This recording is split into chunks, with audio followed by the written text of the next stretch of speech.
not beyond. Even if you withdraw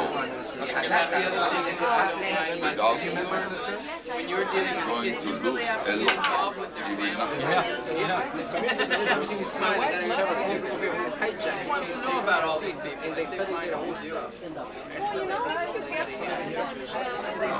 Oh.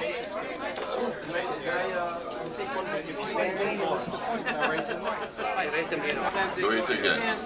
Okay. Dr. Teller? But see, I didn't have to deal with me like this. I don't want to look at you, I want to look at them. Thank God there are people like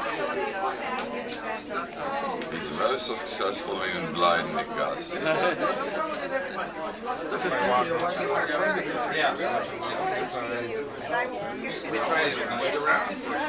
We try to do it fairly. I'm in to prove whether he's wrong. I'm we all stand up.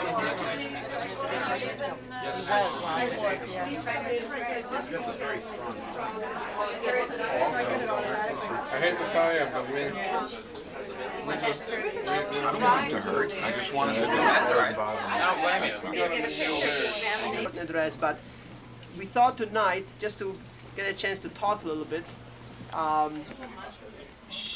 but before we do that, I'd like to introduce a few very important, you're all very important to me, obviously, otherwise you wouldn't be here.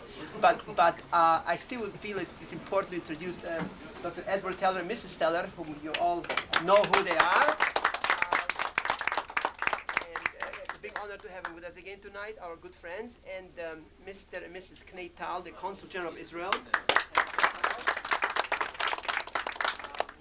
Mr. Gross from New York who flew in. Mr. Gross, how are you? One of the leaders of the Russian community in New York. Let's see, anybody else? And of course, all of you are very dear to us. One more person, Mr. Ed Schwartz. Is that correct? Or Steve Schwartz? Steve is from the Chronicle. Steve is here from the, but also he already before we know each other very well, we like each other because he's a conservative like me, you know. so he fits in very well in our company over here. I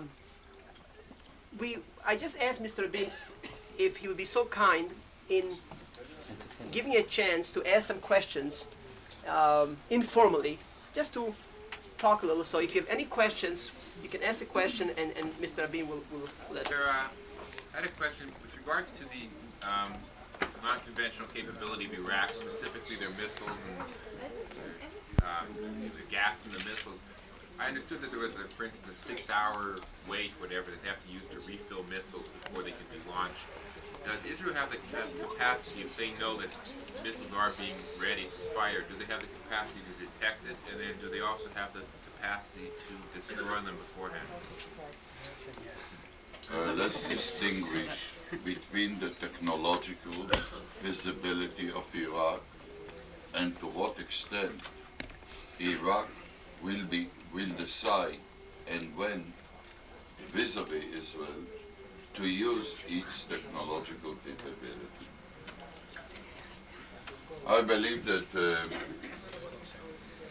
over 10 years ago, some of the Arab countries came to the conclusion that their air forces will never be able to penetrate the capability of the Israeli Air Force to defend the airspace of Israel.